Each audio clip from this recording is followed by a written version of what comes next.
Good morning, everyone. Thank you very much for coming to our sessions. We would like to ask everyone to have a seat. For those at the back, you can go to the front, please, and there will be some other participants coming very soon. We are so sorry for the delay because of the technical issue, but we will start very soon. So hopefully everyone can have a seat, get some coffee in the meantime. Yeah, we'll wait for you guys. Thank you.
All the participants just come. You can just ask them to sit. I think it's okay. Yeah.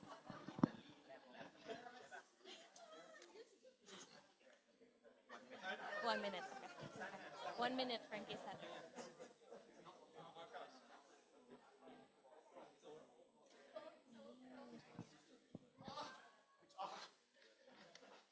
And this is like drinking coffee before. I was like, bro.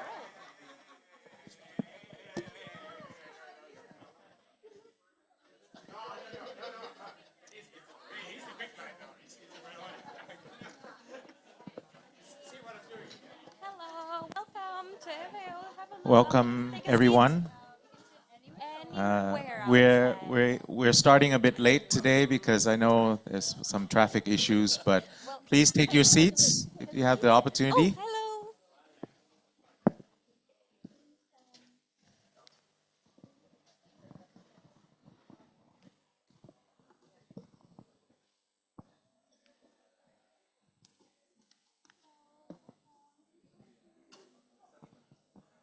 Please kindly take your seats if you can. Find an empty spot.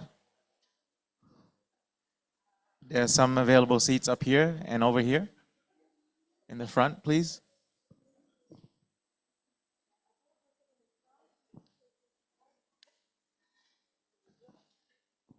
See some familiar faces.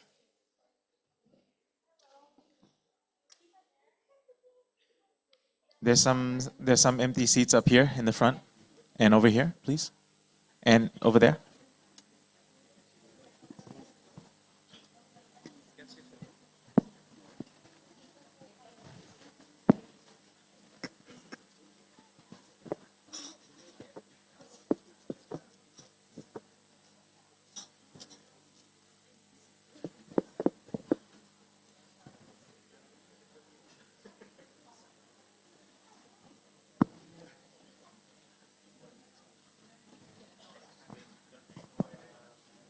All right. Welcome, everyone. I hope everybody had a good morning, good travel. There's maybe a few complications with the traffic this morning for those of you who traveled here joining this event in person. Also, I would like to welcome participants online. I believe we have, how many do we have right now? About over 100 participants online right now. So welcome everyone to this event. My name is Frank Pumipantu, and I am the Regional Monitoring Evaluation Coordinator for FAO Asia Pacific here based in Bangkok, and I will be your MC for this morning. Welcome again to this event. Today is the Asia Pacific Epidemiology Network for Training, Utilizing Veterinary Workforce and Evidence, and Sharing for Trust, or ENTRVST. Today is the virtual hub launch and scientific webinar. Today's theme is bridging knowledge across borders, connecting peers, sharing evidence, and building trust. But before we begin, I would like to make a few housekeeping announcements. So first of all, could you please also kindly put your phones on silent and throughout the event. The restrooms are in the back. If you go out, it's on the right-hand side. And there's Wi-Fi connectivity. I believe the connection is Venus 3, and the password is 123456778. So welcome again to the ENTRVST Virtual Hub Launch and Scientific Webinar. The launch of ENTRVST is a peer-to-peer network designed to strengthen the veterinary epidemiology workforce across Asia and the Pacific. Today, the event aims to introduce the ENTRVST Virtual Hub, a free digital platform for continuous learning and knowledge sharing, to gain expert insights on epidemiology and One Health solutions for tackling animal health challenges, and to engage with peers and exchange knowledge on veterinary epidemiology and its real-world applications. To start off today's event, we would like to welcome our Assistant Director, General Director of Animal Production and Health Division and Chief Veterinarian of FAO, Dr. Thanawat Tiensin, to provide a few welcoming remarks. Please welcome Dr. Thanawat.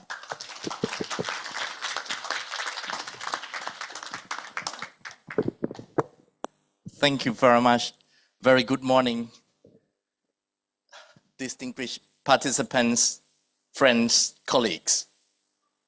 When I scan quickly, 1/3 of the room, my friends, for long times, but 2/3, my new friends. But when you look at the title of this meeting today, you can see that in this room is around 60 people that really selected to come and join us because we trust you. And the other thing as well, because we entrust you that you can deliver better to build the animal health capacities in your country, in the regions. To build the network among all of us is not easy. And that's why over the past years, FAO, Food and Agriculture Organization of the United Nations, working closely with all of you as members to build trust among ourselves. And today I just would like to take this opportunity to thank the government of Australia and also the government of Republic of Korea for their support. And also thank you, my dear colleague from FAO Regional Office for Asia and the Pacific that bring you here together.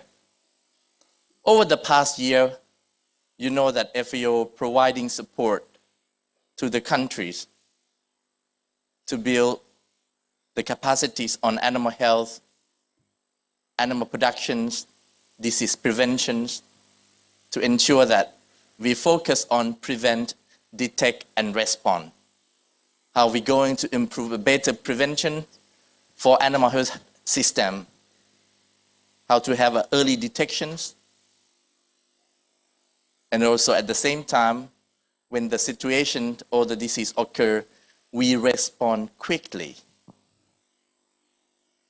Because all the work, I can see it clearly, many of you are veterinarians.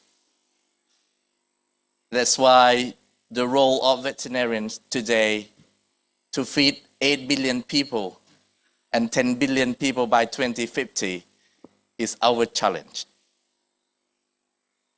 And at the same time, when we know that the livestock sectors has been criticized over the past decade regarding animal disease, zoonotic disease, emissions, animal welfare, deforestations, and others, you name it. And that's why I think the work that you are doing is not only animal health or animal disease, but the work that you are doing, you are feeding the world for better production, better nutrition, better environment, and a better life, leaving no one behind. And that's why your responsibility and your role is critical. And I'm sure that today, when we launched the ENTRVST, so sorry, they already removed the name. I myself also, I just talked with Kachen and also colleagues. What is the meaning of ENTRVST? Because it's the same, and when I mentioned at the beginning, be building trust. But at the same time, when we entrust among ourselves, because you know that your colleagues have some knowledge, have some experience that you can share among yourself. Especially during the COVID-19, you remember, we cannot move everywhere. And that's why during that times at FAO, the virtual learning centers has been established. And today, we know that over the past years, we have the FETPV, Field Epidemiology Training Program for veterinarians over the years. But today, we try to move forward. And even though this year as well at FAO, we're going to launch the One Health in Agri-Food System Knowledge and Intelligent Hub to make sure that we can use the digital platform to share experience, to gain more experience from others around the world, and also to share good practices. Because in Asia Pacific, we have a lot of experience since avian influenza outbreak 20 years ago. And my dear friends, colleague, and Professor Dirk Pfeiffers, who are here as well, who are keeping us together. And I see my friends from many countries in ASEAN. It's very nice to see all of you again. And I'm sure that this week, when we have a meeting at VIF Asia, you will have an opportunity to see and to learn technologies, innovations about livestock sector. And that's why this year, again, at FAO, we will continue to have the global conference on sustainable livestock transformation, even though we're going to have the global plan of action for sustainable livestock transformation, to see what is the future of livestock sector, what's the futures of animal health sector, what is the future of veterinarians. And that's why futures start from you. If you want to have a better futures, not only for you, but for our planet, it comes from you. ENTRVST. Thank you very much. Thank you, Dr. Thanawat. Very good welcoming remarks. The next, there will be next two keynote presentations. The first presentation is, the topic is on FAO's vision, safeguarding animal and public health for sustainable livestock transformation. I would like to welcome the Regional Manager for Emergency Center for Transboundary Animal Diseases of FAO Regional Office for Asia and Pacific, Dr. Kashen Wongsathapongchai. Please welcome. Thank you very much, Frank. And I'm supposed to stand here, correct? Okay. Just wanted to make sure I'm not blocking the screen, and I can also see the screen as well. Thank you, Dr. Thanawat. I think Dr. Thanawat's welcome remarks already provide a really nice segue into my presentations as well. Which again, before we go straight into giving you some introductions of FAO's work on epidemiology and also the platform, it would actually be nice that we step back a little bit and delve into a little bit of a principle of exactly what Dr. Thanawat said, right? I mean, how important FAO's work on livestock is, and why do we need to now talk about sustainable livestock production or even sustainable livestock transformation. So I'm going to be hitting you actually with some facts and figures. You do not need to take notes, don't worry. If we have the opportunities, particularly participants from countries here, we'll be sharing these slides with you as well. I'm trying to manage holding three things with my two hands. We'll try to do that as we go. So, all right, that's the title of my presentation. I'm including the QR code here, just in case if any of you are interested to learn more information. You can scan the QR code, and we will pop up this QR code again at the end of my talk as well. First of all, this is a usual sight. You see a simple bowl of noodle. Okay. Do you know that this simple bowl of noodle actually contains about 30% of the proteins? This is our regular diet. So when you go out and eating breakfast or eating lunch, 30% of the diets you consume actually contain protein. Out of that 30%, about 62% of the proteins we consume actually came from animal.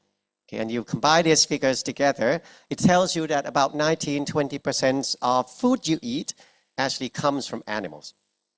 These figures may not really resonate well with you just yet, but if you multiply this 90% with this number, okay, so we actually have to eat every day. Is that correct?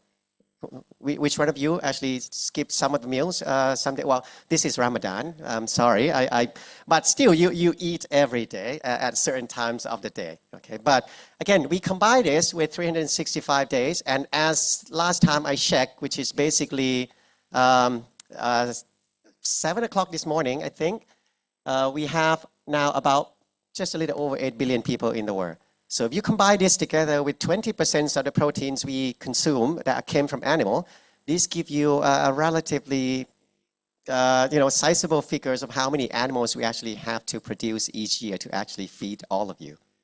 So, and then as Dr. Thanawat said, right, we're looking at the projections of human population in this world reaching about 10 billion by 2050. It's not that far away. 2050 is basically about 25 years from now. As we stand at the moment, we already have over 8 billion people. And if I tell you that at the beginning of 2000, we were just hitting 7 billions. And within the span of about 20 years, the population increased from 7 billions now to 8 billion. And in the next 25 years, you're going to have 2 billion more people being born into the world.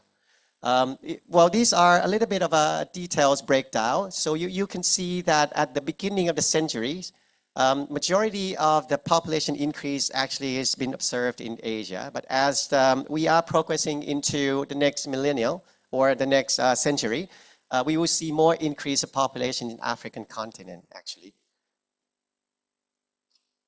So from these, one may wonder then, how many animals we actually have to produce, correct? But before we get there, when we look at the number of population increase, people who are particularly vegetarian might argue, well, we don't always have to only produce animal, we can also grow crops, right? Yes, you can, okay? But when we look at the stats in the last 30 years, okay, generally, global populations, when we have seen increase in human population, we actually see a bigger growth in terms of animal protein consumptions as compared to crop. So we have seen about 40% increase in animal protein consumptions as compared to only 10% increase in crops consumption. So with this number, here is from FAO stat in 2021, which I assure you in 2025, of course, numbers is significantly different from this. But just give you a sheer view of how many animals we actually produce each year. This is each year, okay? So we're looking at about 73 billion, I'm just trying to count number of zero now, 73 billion heads of chicken, 1.4 billion heads of pigs, and so on and so forth. And this number doesn't even include, which I missed, actually, number of ducks. Okay, so if I'm not mistaken, we're looking at about 12 billion heads of ducks also being produced each year, mainly for human consumption. Okay. So again, just to show to you that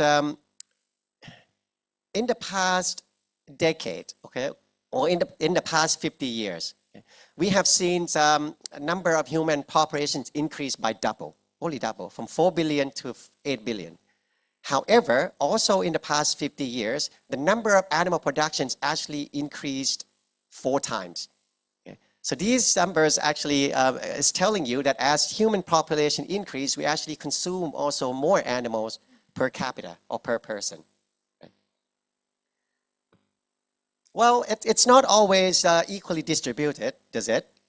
Well, we are talking numbers on average, that, on average per person, how many animals you consume. But actually, when you look at this table, okay, well, these are a lot of acronyms, but HIC basically says high-income countries as compared to low-income country. We actually see people in high-income countries consume 8 times more animal protein source than those that are living in low-income countries. So, well, you can see here, we're looking at per capita. Per capita basically means per person. So we're basically in rich countries, they are eating or consuming about 90 kilograms of meat per year, per person, as compared to people who are living in low-income countries that consumes only about 12 kilograms of meat per person per year. What happens then? When now you look at this. Okay, these are the map produced by FAO system that compare where animals are produced and where the animals are consumed. Okay. The left-hand side actually show you where the animals are produced. The darker the colors mean the higher density of the animals. And here is where those animals were consumed. The darker the colors now is the higher per capita consumptions of animal. Well, if it's not clear to you yet, it just basically means that the animals are actually produced in one side of the world and being consumed on the other side of the world. So what happens with this is a hugely complex value chains that we're currently facing today. I'm not going to go into details, but this is just a really basic diagram of the animal value chain. This is pigs. Is that correct? I think I took this slide from one of your slides. I think this is a simplified version of the pig value chains. Global food system. Correct. Thank you, Dirk. So yeah, the reason, the increase in number of human population, increase in animal protein consumptions, the disparities between where the animals are produced and where the animals are consumed created this thing. But is that enough? Is that the answer of everything? Do we just need to produce more animal? Is that it? Right? So this is the another map that show you, we call it the world hunger map. Basically what it says is that the darker the color you see are the countries for which you have higher number of food insecurity. Okay, food insecurity, according to UN definition, it basically means, if people actually do not have access to food for more than one day. So that's a definition of food insecurity. So you see now, like this, the darker the color mean the countries where the proportions of food insecurity is higher. Okay. If I show you another fact, from this map, until recently, we still have about 333 million people globally that are still facing acute food insecurity, meaning that there are 333 million people in the world that do not have access to food every day. Okay. Let me throw you in another number. Out of these 333, 70% are attributable to actually wars.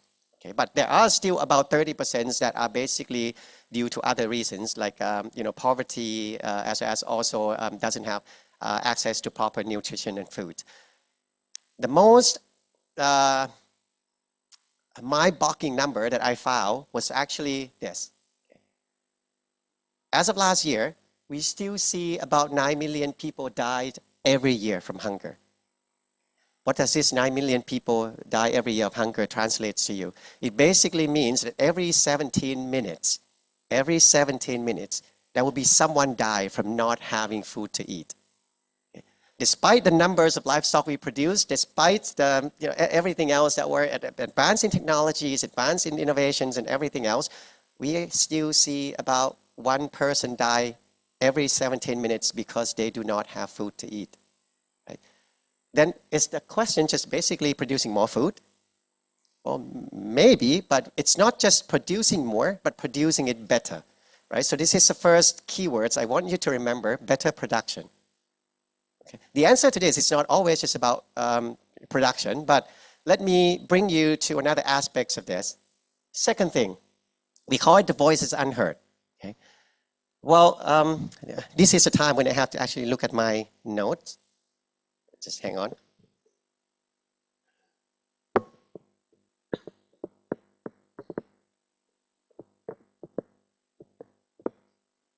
Okay, there you go. I don't know if how many of you know that the poor or people who are poor in low and middle income countries are typically lack several nutrients in one go. Right? So when they are lacking good nutrition, it doesn't really mean that they are lacking calcium, they are lacking vitamin C, they are lacking iron, they're lacking everything in one go. And despite advances in technologies and nutrient supplements and all of that, we still find that animal protein source is still the most rich in micronutrients as compared to any other types of foods that you eat. Animal protein source is rich in vitamin A, vitamin B12, riboflavin, calcium, iron, zinc, and many other things. Okay. So animal source foods are practically valuable for those that are lacking good nutrition, particularly imagining if you are small children or infants, how much food you can actually eat. Right? If you are aged between 6 to 23 months old, not year, 6 months to 23 months old, WHO actually recommends that animal protein source is the best nutrition food that infants can find. What it means is that, well, these graphs just show you a comparison. Right now we're going to this a little bit, but I did mention women up there. So what about women? I don't know if any of you know that about 1/3 of women in the world are actually anemic. Okay? You're lacking red blood cell. Your blood is very, very much anemic. And this chart show you comparisons. If a woman have to eat, let's say liver on your left, okay, 300 grams to get sufficient amount of iron and riboflavin. Okay. If the woman wanted to get the same amount of iron and riboflavins at the same level as consumptions of liver, she actually has to consume about 2.4 kilo of spinach. So this is the comparison of it. And if you look at this number from the infant point of view, do you think infant will be able to consume 2.4 kilo of spinach? Not really. So this is exactly why animal protein source is still very much important from many perspectives. It's not just general populations who are sitting here today, but those who are vulnerable, right? Children, infants, the poor, and the women. These quick chart look confusing, but what it tries to tell you is that the bar chart shows you the different types of proteins that are consumed in different countries. These dots show you the proportion or the rate of stunting. Do you start to see something now? Okay. The less animal being consumed in a country, the higher the rate of stunting. And this goes in the same way all the way to like rich countries like United States. Right? Of course, this could be confounded also by economic factors and many other things, but it's still very important to note that with everything that is going on, we just want to highlight that animal actually provide a very good nutrition for all of us here. I would just skip this slide very quickly. Let's go.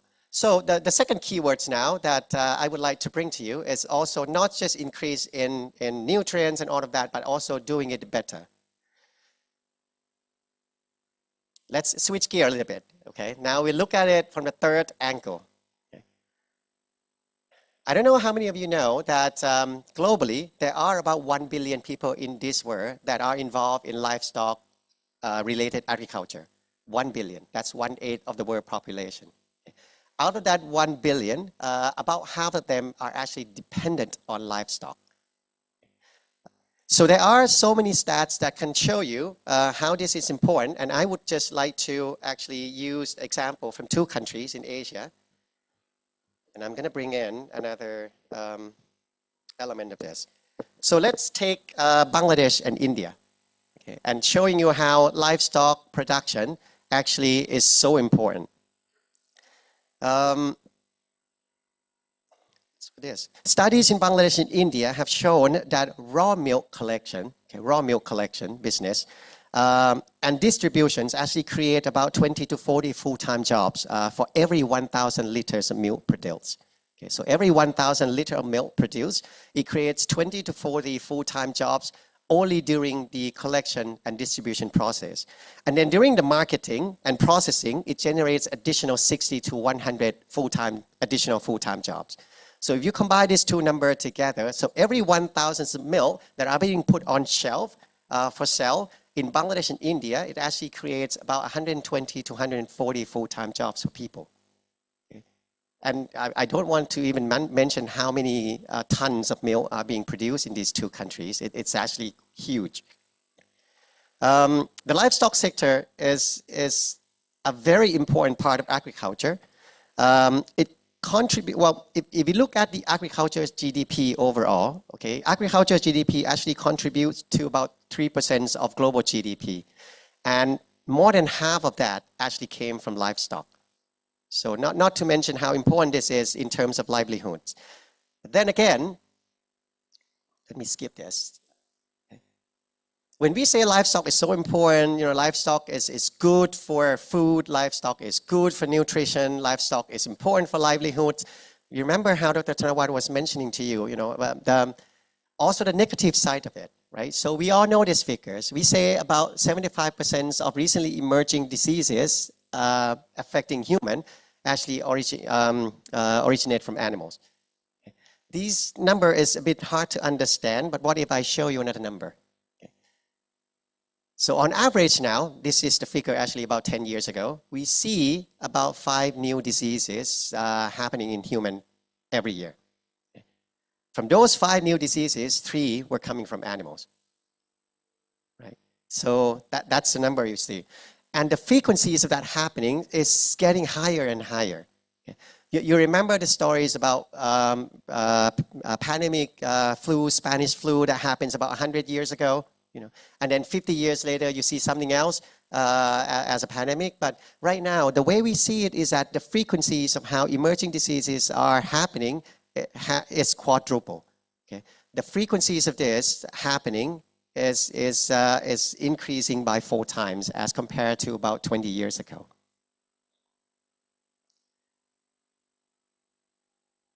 Now, well, it's a bit confusing now, right? I mean, on one side, animal is important. Animal production is important for livelihoods, for farmers' life, economy. But on the other side, it also creates, risk for infectious diseases in humans and all of that. So what it means is that this is the 4th keywords that I certainly would like for everyone to remember.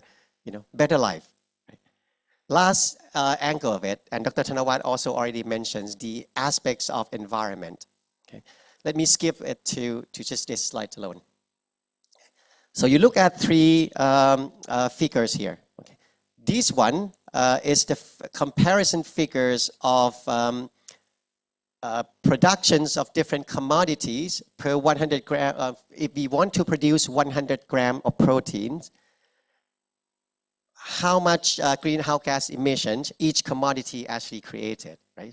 And this is the same for 100 grams of protein. If you produce 100 grams of beef, the level of greenhouse gas emissions as compared to when you produce exactly the same amount of proteins from tofu is about 25 times. So beef productions actually produce 25 times more greenhouse gas than actually producing proteins from tofu. The second figure here show you now the amount of water used in different commodities as well. So when we look at the same comparisons, the amount of water used to produce 1 kilogram of beef as compared to the amount of water used to produce exactly 1 kilogram of tofu is about 10 times. And this is the land use, right? So you use 80 times more land to produce exactly the same 1 kilogram of beef as compared to 1 kilogram of tofu. And this is just some example of how the livestock sector contributes to various elements of environment, from the greenhouse gas emissions, from using of resources, either land or water. Let me show you another one. Okay. Well, what it says now is that from all the land in the world, okay, if you look at all the land in the world now, those ones that are not submerged underwater or non-ice land area, we are currently only using about 38% of those land area. 38%. Okay. The rest of it, about 62%, are uninhabitable right now. So 38% of the land area used. The land area that are actually used for our house, our residence, shopping malls that you go to, roads and everything else is about 19%. Okay. Well, sorry, I'm using the wrong figure now. Well, the habitable, well, not habitable, the land area that are not under what, they call it underdeveloped land area is about 46%. So developed land area is actually a little more than 50%. Sorry, I got a little bit of mistakes in percentage. So a little over 50% of developed land area are being used for 2 things. One is for our normal everyday lives, your house, your residential areas and all of that. And another part is for agriculture. Okay. So we actually currently now using about 38.6% of the land areas in the world for agricultural purposes.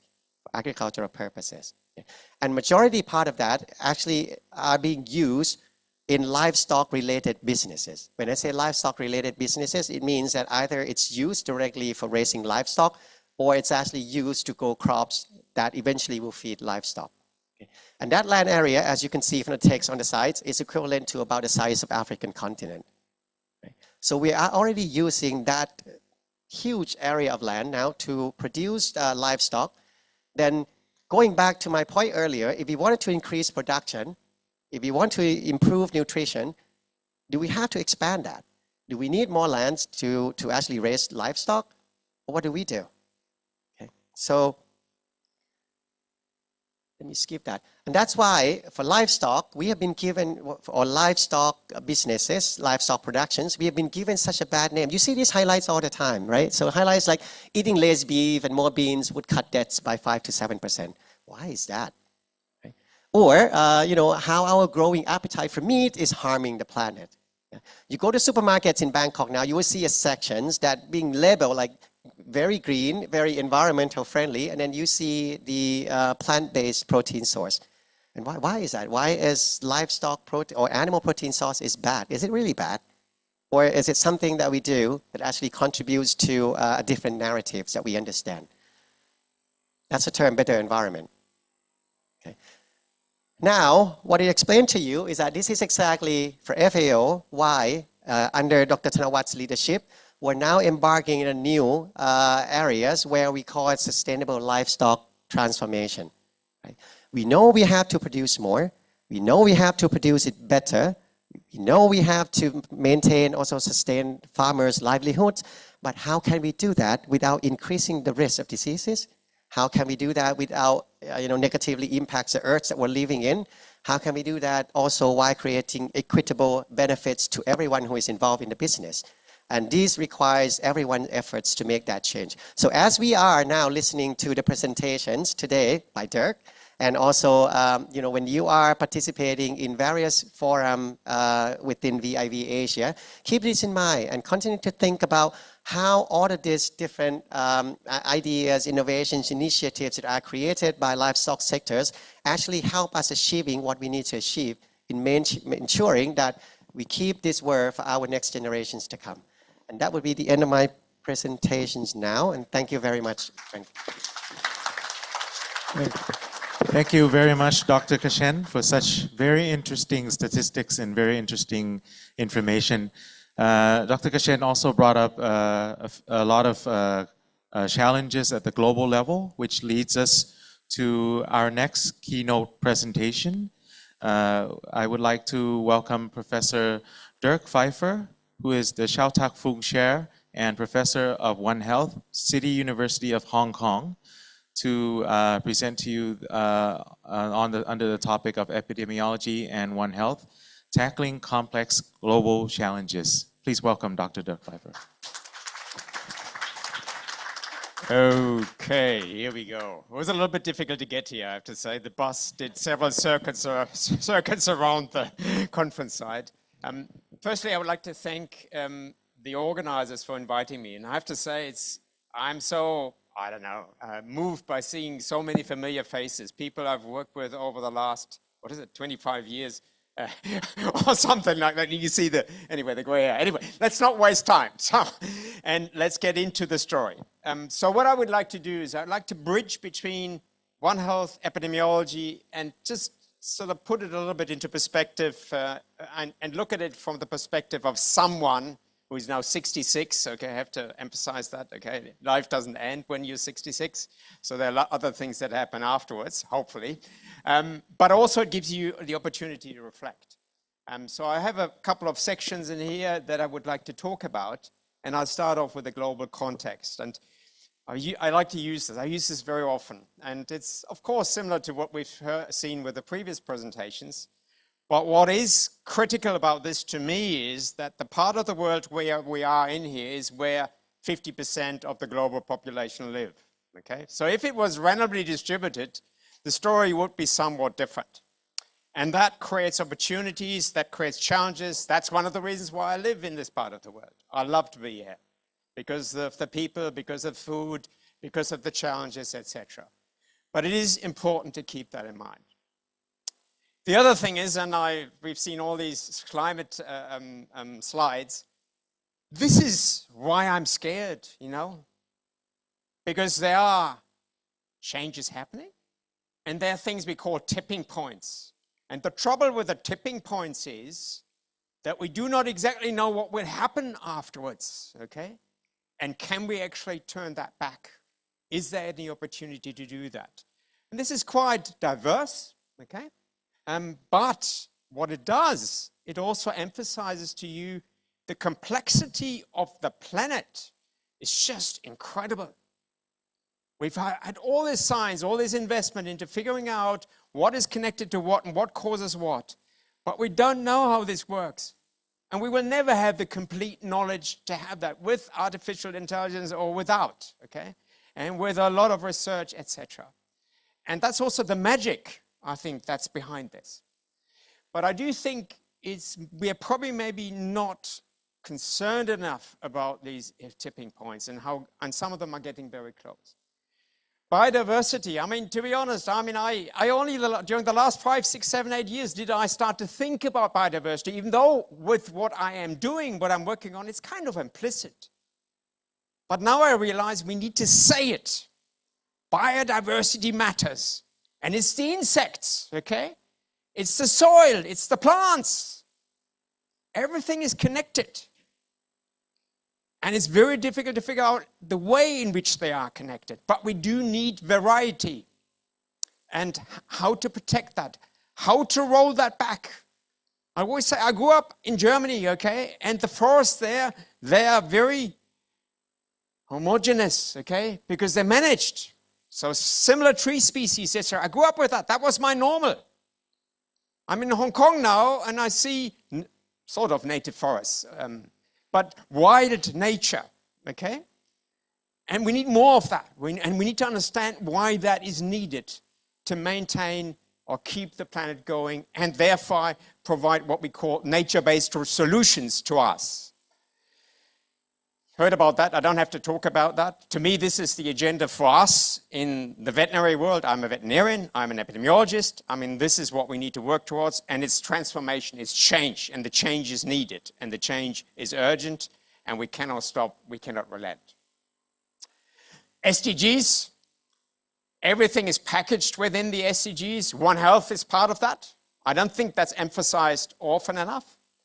Trouble is, though, the deadline for achieving these is getting pretty close, and we are making some progress as a global community, particularly in some countries, but less so in many of them. This slide is trying to, I guess, also trying to express the fact that they are connected. They're supporting each other. They're not items sitting there independently. And that, again, expresses the complexity of the underlying system. Then we have this. It was mentioned, you know, the reason why, or when I started to work here was with the avian influenza epidemic outbreaks in Vietnam in 2004, 2005. That's when I started to engage and get involved with FAO projects, many of them funded by USAID, by the way. Couldn't avoid mentioning that. And we were all concerned, you know, we were all blaming this part of the world. This is what we all did. This part of the world, dirty husbandry, creates zoonoses. Whereas we, and I count myself too, that as a white male, we in our Western world, we don't have that kind of problem, okay? It just happens somewhere else. Give them money and let them fix their system. And lo and behold, what's happening up there? And it just shows us, and it's not blaming anybody, okay? It shows us also how imaginative nature is. If anybody would have asked me about dairy cows playing a role with avian influenza, I would have said, nah, never. And that's what I mean, okay? Think critically, okay? Reflect, keep an open mind. And obviously there's some other issues in terms of, given that that happens, what is it that you should do and that you are doing, okay? And we can have discussions about that, whether that's done in any way better than it was done in this part of the world here. And in the background, we can see chicken density, sort of very high density. In fact, that's the other thing, again, not randomly distributed. The species which is susceptible, or the primary species, is very clustered. And that depends on opportunities for production, but also on demand, etc. And then there's this here. Again, I couldn't resist putting that up there.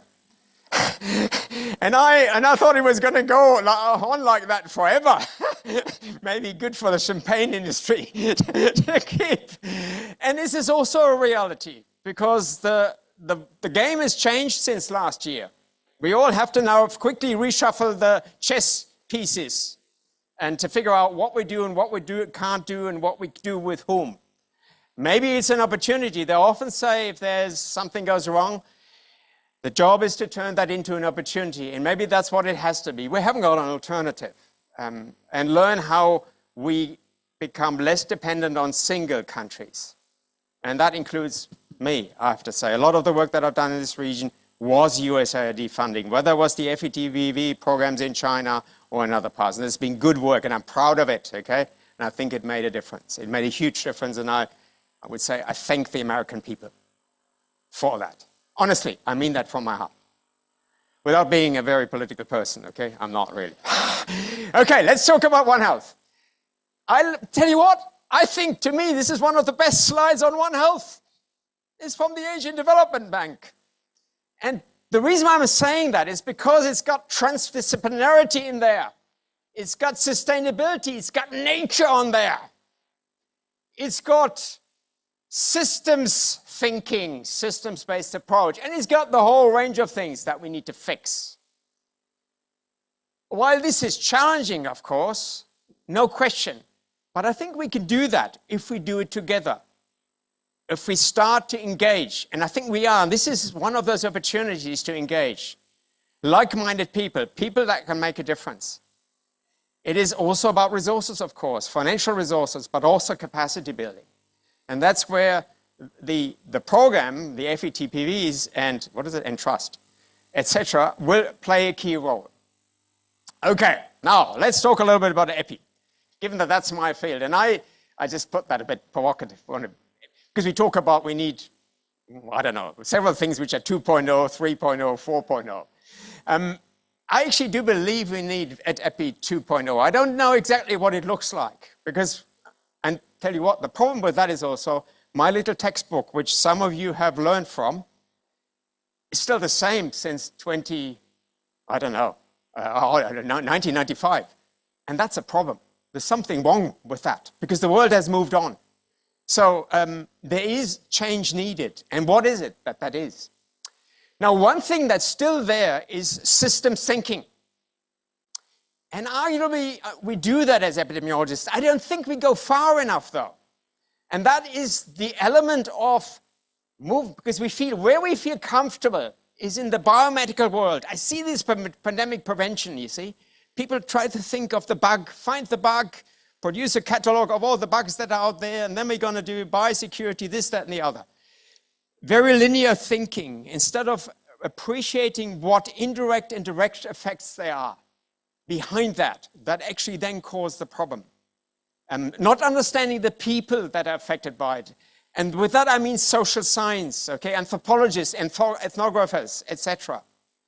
And I find it hard to work with them. They speak a different language. And I don't mean the language, I mean the scientific, I mean the way how they create knowledge and how they communicate their expertise or how they achieve change in the communities.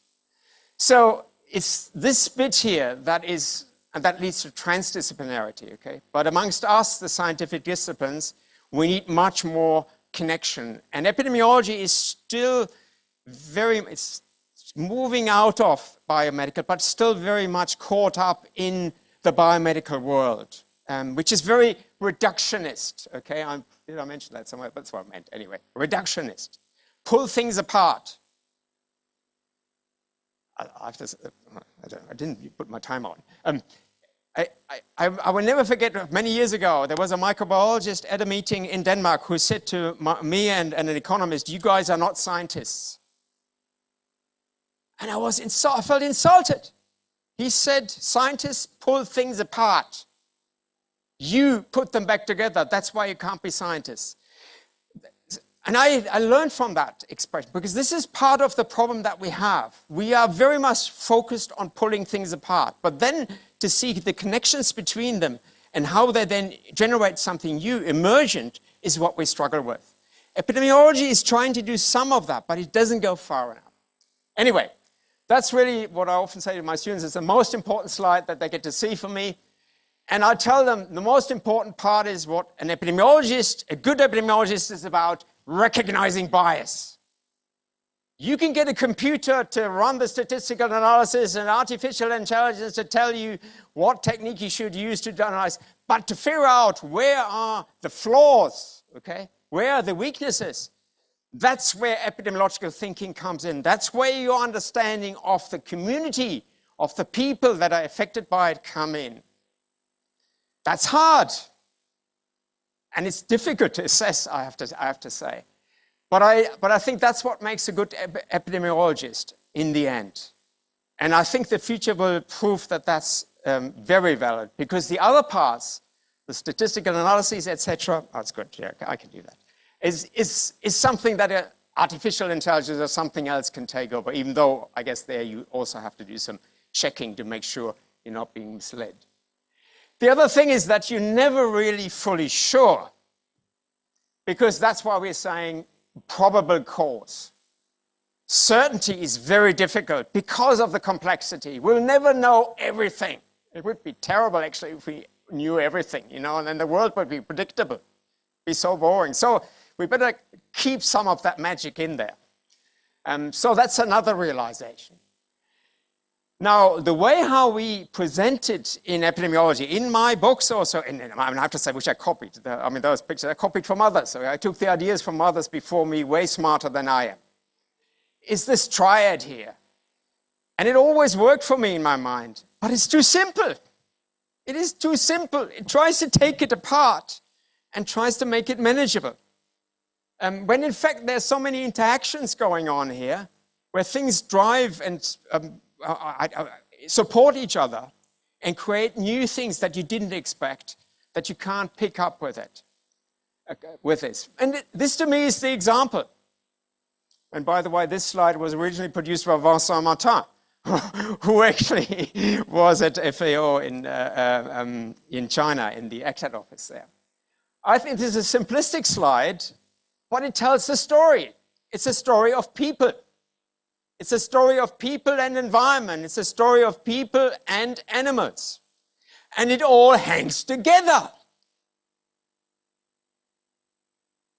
The pathogens love it. I think it's an illusion to go in there and say we can eliminate pathogens. Does that mean we want to eliminate all microbes from this? This is crazy. They're part of that system. We need to learn how to manage that, okay? There are ways of how we can mitigate those risks. That's what it's about. That's what we're doing.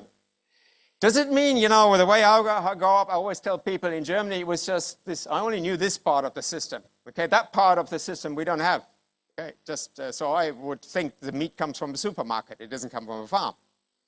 Now, I've learned to appreciate in this part of the world, but also even in Hong Kong, these wet markets are amazing, culturally, socially, for jobs. The quality of the food is really good. Do you want to lose all that and replace it by this? I don't think so. So it comes back to, where is the proportionate response? What is it that we should do that allows us to keep some of that magic? And then I just want to remind you of that virus here that it keeps beating us. I don't think we can win against that virus. We're not meant to win, okay? We're meant to find a way of living in some balance with it. And like I said, I didn't, that part here was for me like an absolute not on the cards anyway. Okay, moving on. So that's where this complex systems thinking comes in, actually. And by the way, what this is about is what they call it the exposome.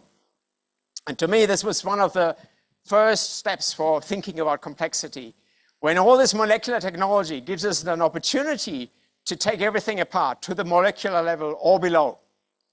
But at the same time, you have to scale up how that then creates these other parts of the system. And that's what's called the exposome. They also talk about exposome something like that, okay?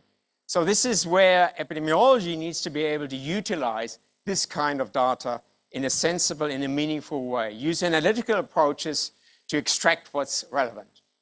And as a final slide on this here, in this area is the people that work in complex system science. They emphasize what we do is we focus on the tip of the iceberg. We measure things that we see, but what we miss out on is this part below. Oops.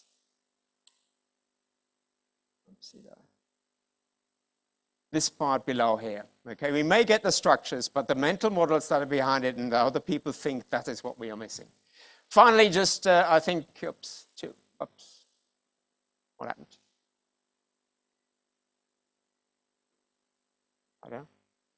Yeah, just one slide here on this here. I do think competencies in terms of the science policy interface. This is science policy society to an extent, okay?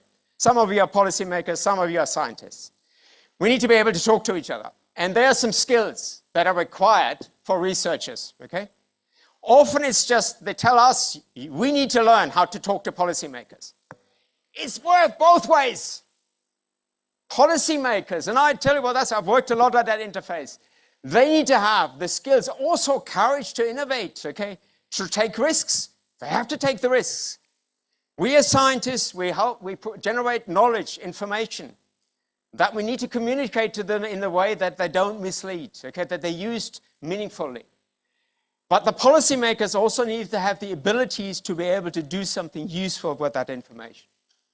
And finally, for us as veterinary epidemiology here, we need to focus on the student rather than the lecture-based teaching, which is what we used to do in the past. We need to focus on competencies, okay? And that's a combination of skills, attitudes, and knowledge. We need to think about different target groups. That's what FETPBMV has done. That's what the various programs have done in the region, to identify what are the needs of the different target groups. Because they need to be, we want them to be useful. We've got precision livestock farming at the background. There's a lot that can be done with this. A lot of good stuff connects with what Kachin and Tarabat were talking about. How can we produce better, realistically? I mentioned the exposome. Complex system science. The one term I want to emphasize here, emergent properties. The scary thing about these is new things can develop that you cannot predict by connecting the parts. The sum is more, no, the system is more than the sum of its parts. That's the principle behind it. And that's when some of these surprising events happen that we could not, with our reductionist thinking, actually predict, we could not plan for. And artificial intelligence is obviously a challenge. And we need to be able to have, and this is what I'm trying to tell our students, critical thinking, reflexivity. Think about your own biases. I, as a scientist, I am so much influenced by where I come from, my culture, okay? I learned a lot from being in this part of the world. I learned from other people. Keep your ears open. From cultures within the region, from people within the country. There's so much diversity, but also opportunity to learn from each other and understand your own biases. But do not forget that we need critical thinkers. And this is not about politics, okay? Sometimes that gets confused, or maybe sometimes it has to be, but this is about critical thinking when it comes to questions like eating too much food. Where does it come from? Where do the zoonoses come from? Is it because we eat too much meat? What is it? And finally, the next slide is the last one. It requires communication, okay? And that's why you are so important. This is you. They call this knowledge spillover. Apparently that's what they do in Google and in other big organizations. Get people to talk to each other, learn from each other. If you're insular and you're on your own and you're just focusing your own stuff behind your computer, that is not enough. We need that exchange. We need that sharing of experiences. And that is where FETPV and ENTRVST are there about these things. Often this requires that you have to be in the same room to be able to do that, to generate the trust that you will actually listen to each other. And there I am, done. Okay. Challenges are there, but I think there are opportunities also. And I think we can do this as a global community. Being flexible and adapting to how the political winds keep changing the whole time, but we need to keep doing our work. What will happen to EPI? I think there's more of this sort of bigger picture. Systems thinking to me is critical. How do we do that? And we need other disciplines to come in that are good at that. They're doing this with businesses. Big corporations are doing this. They're doing this in the context of the economy, but we're not doing it enough in the biomedical sciences, although there's more and more literature about this. And finally, we need a science policy interface where the competency among scientists and policymakers are there to enable development of epidemiologically effective, ecologically and economically sustainable, it took a long time for me to come up with all those terms, and socially just policies. And I think that's some of what Thanabat and Kachem were saying, is the social justice behind that is actually very important. And I finish on that note. Just to remind you, this is what we're trying to protect. And I think it's worth it, and it's magical. And you are, and it's been a privilege, I have to say, to have been part of this community in Southeast Asia, East Asia, for the last, 20 years. So thank you very much. Thank you so much, Professor Pfeiffer.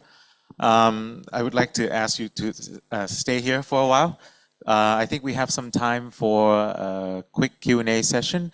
But I'd like to also welcome Dr. Kashen to come back up, because both of you just are the keynote speakers for both presentations.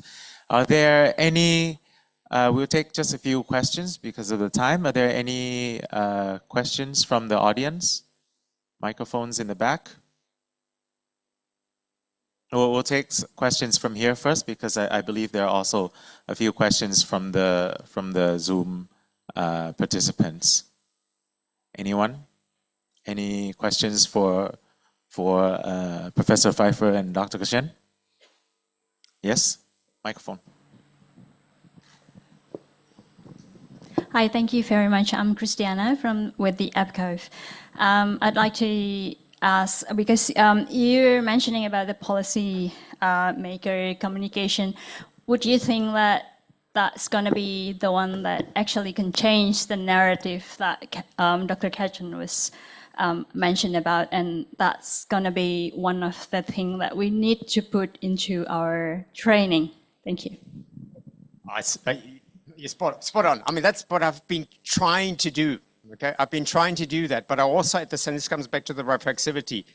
I recognize my weaknesses, because I am a scientist and I'm stuck in that world. And I struggle to appreciate the positions that policymakers have, okay? The drivers that are in the background of their system. So we need to work with them. There needs to be much more closeness. But on the other hand, though, do not forget, one thing that's precious to us is, as scientists, as academics, is that we are independent. And my personal integrity, my independence as a scientist is also one of the reasons why we have credibility with the public.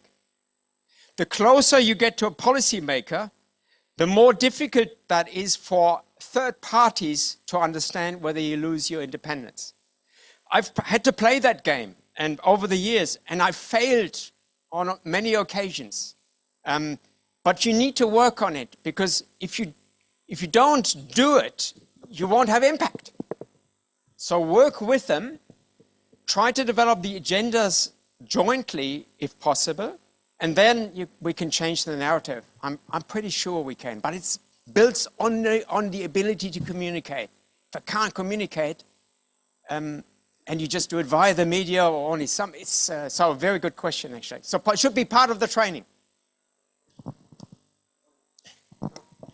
I think, as Dirk said, it's not if we have to do it. I mean, we have to, right? So we started to see some changes happening on both ends. And it's not just saying that, from the science point of view, we have to change, but policy point of view, that has to change as well. And we started to see some changes happening already.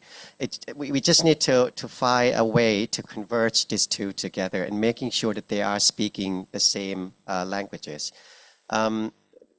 I know that there have been great efforts from FAO, particularly from Dr. Thanawat, also to try to advocate with policy makers on changing of these narratives.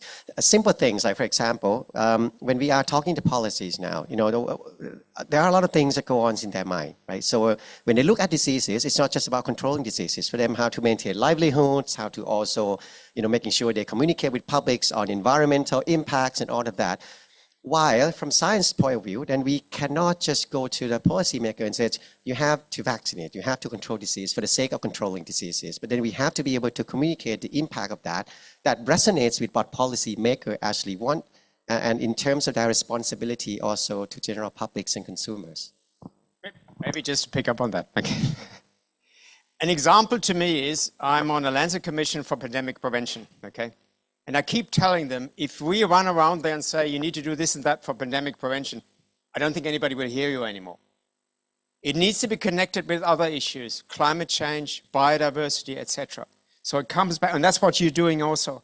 You are emphasizing the connection, which for the policymaker actually may make it more relevant. Because if I just speak about pandemic prevention, that's the Department of Health, and depends on their budget, depends on their political power, etc. And it then creates maybe adversaries amongst the agriculture community, etc. You need to look at it in a holistic way, and that's almost holistic policy development. That's where One Health comes in. That's also where EPI 2.0, being much more connected to the social work, the eco-social work than it was in the past. Just create a new terminology now. Are there any other questions from the room? Yes.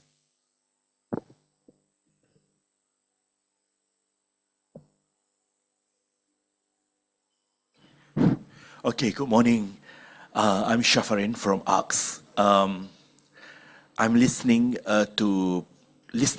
and homogenizing from Prof. Dirk and Dr. Kashin just now. And when Prof. Dirk mentioned about about everyone must know how to communicate with the policymakers, okay, my question is that in terms of way forward for the better environment, life, nutrition, productions, of course, towards the sustainability of the livestock production, what do you think is the best strategy prior to the communication, prior to the attempt communication with the policymakers? Yeah. You're asking a question. I mean, put it this way, I should also, my bias. I learned in the UK how well that can work, and it does, okay? But that's a particular political system. Within the European Union, it also kind of works. It's much more complicated in other countries where the history and the structures aren't quite there yet to have those conversations, okay? Because what I would also add is industry. If you haven't got the industry at the table, you're not going to get anywhere either. And how do you manage that? To me, this is where FAO, as facilitators, that is where ASEAN, okay, plays a role.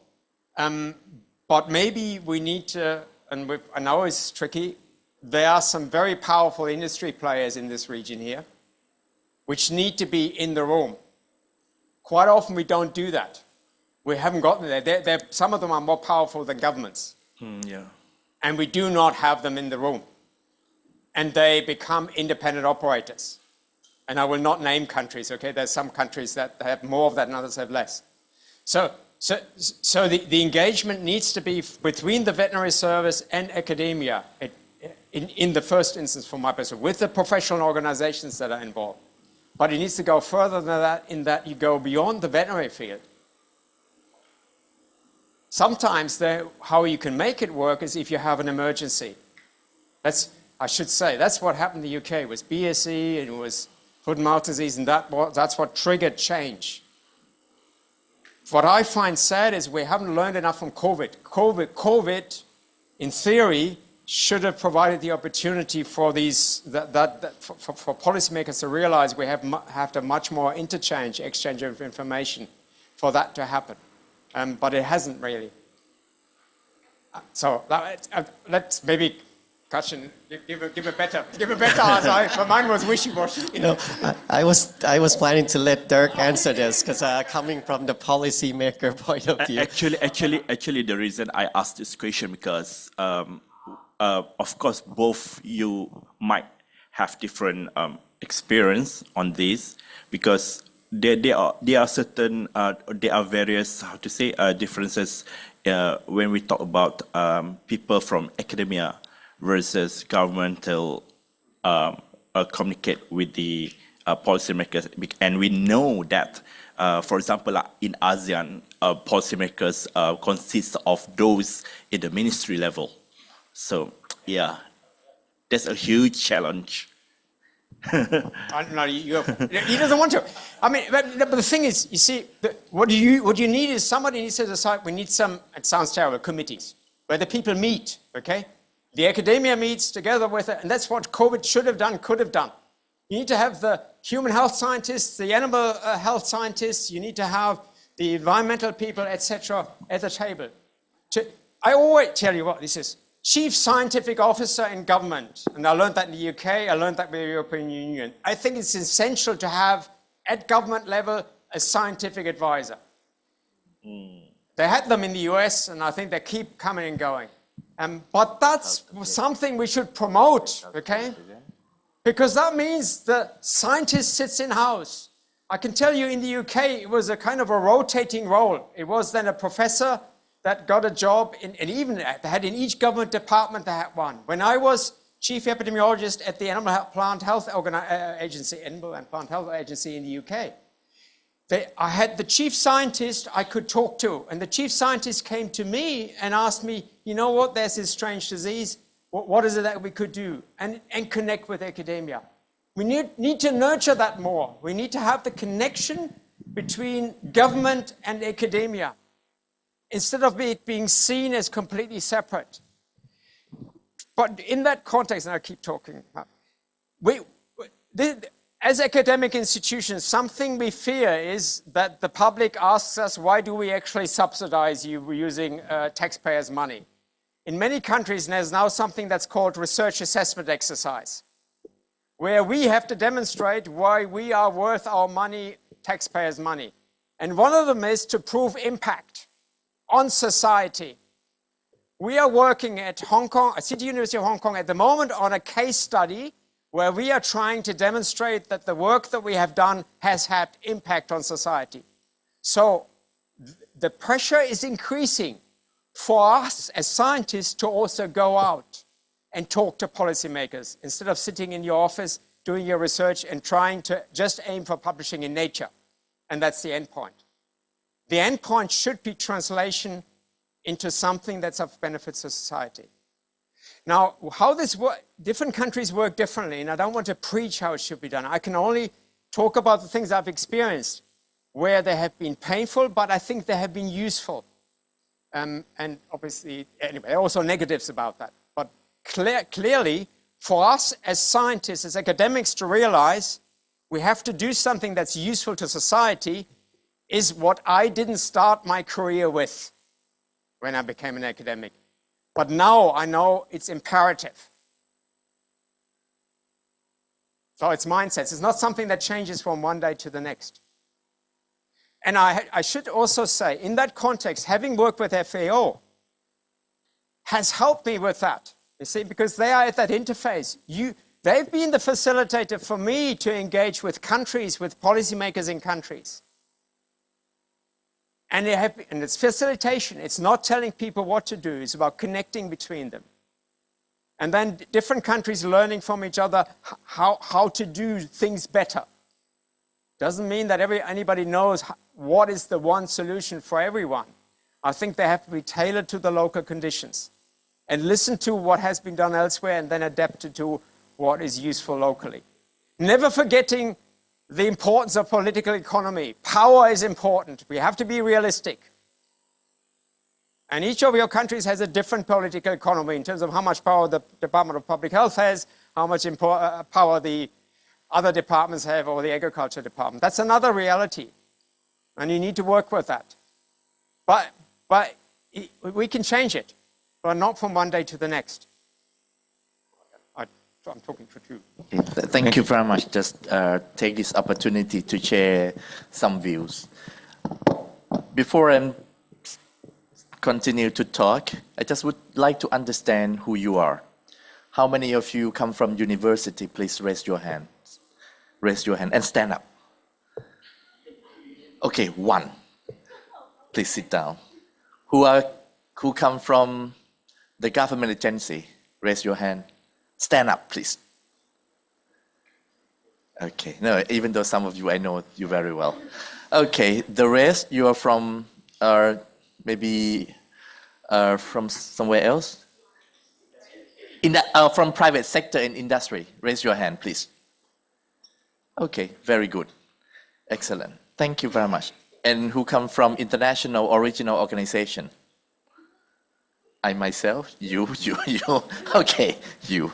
And you see that in the real world, when you want to talk with someone, you need to understand who you're talking with. And even though with policymakers, sometimes you also need to hear what they want to hear from you. And even though, like us, who are working in international organization, when we need to talk with our members, we know that each member, each region have a different need, different focus, different priorities. Even though when we mention about better production, better nutrition, better environment, and better life, or even though when you're talking about the 3 dimensions of sustainability,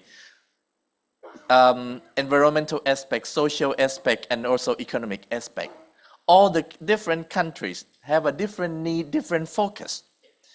If I have to talk about livestock sectors, our agricultural sector, agri-food system in EU, I have to talk the different issues from US, from Latin America, and also from Asia. And that's why this one is a trick. If you want to talk with your minister, we know that your minister and policy makers in each country have a different priority. And even though if you want to convince them to get additional resource to support your work, because there are so many things competing at the same time. And that's why sometimes animal disease is not the priority. Because in the Ministry of Agriculture, there are a long list of things that they have to prioritize. But I'm sure that your personal communication and also the work that you are doing can sell itself, but you need to sell. If you don't sell yourself, if you don't sell your work, you think your minister or even though your director general will know what you are doing. Even though when you are working on FETPV, on epidemiology, if you don't sell the values of your work, you think they will buy in. No. And that's why I think if you want to see impact of your work, you need to communicate and you need to sell the values of your work. Not only to your policy makers or your supervisor, but to the public and to consumers and your clients. And that's why I hope that I share some view. Thank you so much, Dr. Thanawat. And also, I don't think we have any additional time for additional Q&A, but I believe you could engage with both of our keynote speakers during the break. But not just the break yet, but please also thank you, Professor Pfeiffer and Dirk Pfeiffer, and also Dr. Kashen. Thank you. But almost at the end of our session, we have two videos that we would like to share with you. The first video is an introduction of ENTRVST, Peer-to-Peer Veterinary Epidemiology Network. The topic is on a brief overview of ENTRVST goals, beneficiaries, and initiatives. So please play the video. Animal diseases do not recognize borders. In our interconnected world, a single outbreak can disrupt communities, strain economies, and threaten food security and public health. Veterinary epidemiology workforce are the frontline defenders. They work to prevent and control diseases before they spread and escalate into epidemics or even pandemics. But fighting animal health threats isn't a job for one person or even one country. It demands global collaboration. Importantly, we need consistent capacity building to ensure that every country has a skilled workforce capable of safeguarding animal health effectively. To meet this growing need, FAO Emergency Centre for Transboundary Animal Diseases, or ECTAD, launched ENTRVST. It's a community and network where professionals across the Asia-Pacific region come together to connect, share knowledge and build their capacities. Through ENTRVST, animal health professionals can enhance their expertise in veterinary epidemiology, collaborate across sectors and countries. The network promotes data-driven decision-making, fosters the exchange of knowledge and best practices, and supports continuous professional development, building a stronger workforce for animal health. Whether you're a field epidemiologist looking for the latest research, a researcher driving innovation, a veterinary student eager to learn, or a practitioner applying best practices, ENTRVST is for you. To support ENTRVST Network, FAO builds a virtual hub at its Virtual Learning Centre. Members can join expert-led scientific webinars and online workshops, engage in discussions with peers, access various learning materials, and learn field practices from others. A strong veterinary epidemiology workforce depends on knowledge, collaboration, and trust. Join ENTRVST today. Wow, thank you. That was the introductory of the ENTRVST brief overview. It then leads us to the next video, which is on the demonstration of ENTRVST Virtual Hub hosted by the FAO's Virtual Learning Center. Welcome to the ENTRVST Virtual Hub, your go-to platform for veterinary epidemiology learning and collaboration across the Asia-Pacific region. Whether you're here to expand your knowledge, connect with peers, or share research, this hub supports collaborative learning. Let's take a quick tour. Through the registration page, you can join the ENTRVST community by creating a new account with VLC or logging in with your existing credentials.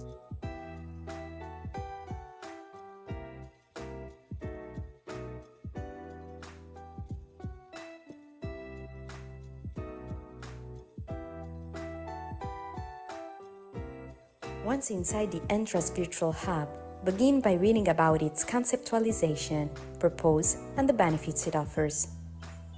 The hub is structured into 5 key sections for easy navigation. On the right, you'll find a banner announcing upcoming events, webinars, new publications, and tutorial videos to help you make the most of the platform. As a dynamic and evolving space, the ENTRVST Virtual Hub continues to grow based on community feedback and suggestions.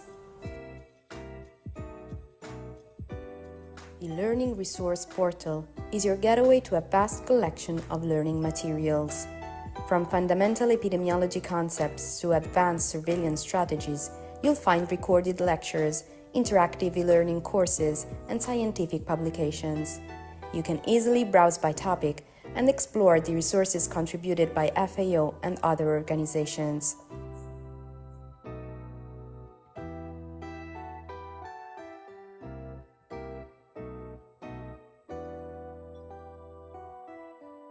VetEP Connect is the heart of the community, a space to engage, join discussions, and share experiences.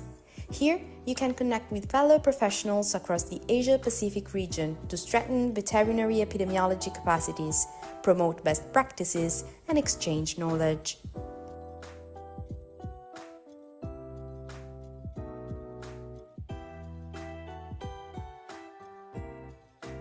Stay informed through our scientific webinars. We host regular sessions featuring leading experts discussing the latest research and best practices in veterinary epidemiology. If you miss a live session, you can access the recordings here and continue discussions in the Vet Connect forums.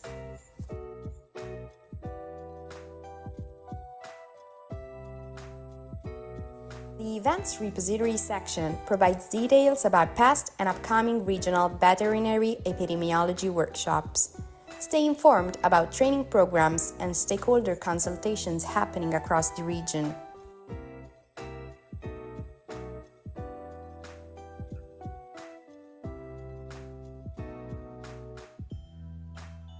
If you have an interesting field case or research study to share, ENTRVST Fieldcast allows members to submit short video presentations to highlight their experiences in veterinary epidemiology. Be a part of the conversation and share your work with the community by submitting your interests through the form.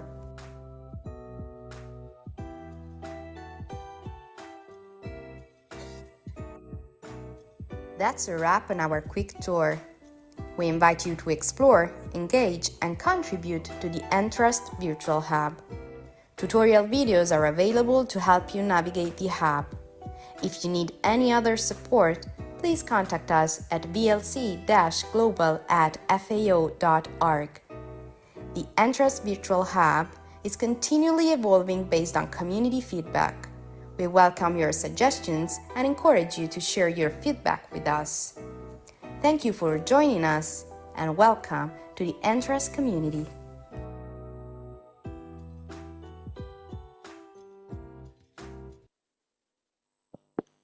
Thank you so much. This is very interesting. You can see the virtual learning hub is growing. So this is actually the end, but before we let you go, we wanted to share with you that if you want to know more, more information, more documents, you could use your phone to scan this QR code here. I believe, were there any QR codes on the sides or? Okay, so we'll put up the QR codes on the side as well of this meeting. So check it out. And before we go out for breaks, there's a quick request for a group photo session. So let's all come up to the front here, please. Sorry. Participants seated. Speakers stand here. Okay, you stay where you are, sorry. But the speakers come up, right? Okay, so the two speakers come out. We're gonna take a photo from here, from this side. You're gonna take a selfie or? So participants stay, huh?